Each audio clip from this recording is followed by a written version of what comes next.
C'est le grand paradoxe de cette 71e édition du Festival de Cannes, une volonté de mettre en avant des projections de gala, avec des stars et sans journalistes, et une sélection officielle plutôt pointue avec des noms de jeunes réalisateurs jamais vus sur la croisette. Une sélection qui fait envie, en privilégiant la nouveauté et non les habitués. Difficile de reprocher cette année au festival d'avoir retenu toujours les mêmes en compétition. Ainsi, des réalisateurs abonnés et annoncés comme Naomi Kawase, Claire Denis, Catherine Corsini, Carlos Regada, Yorgos Lanthimos ou Thomas Winterberg ne fouleront pas les marches.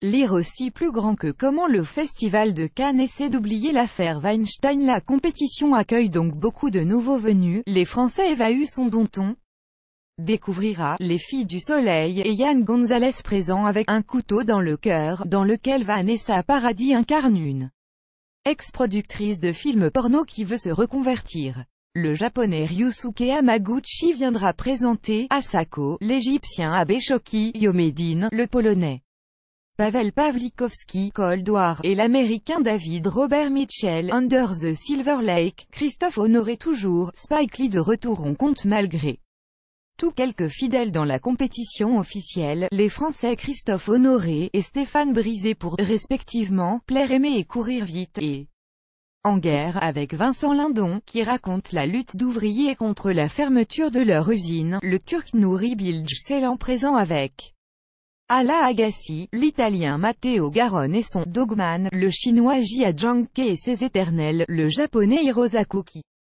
défendra une affaire de famille. D'autres reviennent alors qu'on ne les avait pas vus depuis longtemps. L'Américain Spike Lee avec BlacKkKlansman, film sur un policier noir infiltré dans le Ku Klux Klan. Le Suisse Jean-Luc Godard pour le livre d'images. Le Danois Sulfure Lars von Trier et son The House That Jack Built avec l'Américain Matt Dillon. Enfin, cette 71e a su réserver une pause festivalier et pas des moindres, avec la projection en avant-première mondiale, le 15 mai de Solo, à Star Wars Story, deuxième spin-off de la saga consacrée à la jeunesse du mercenaire Han Solo.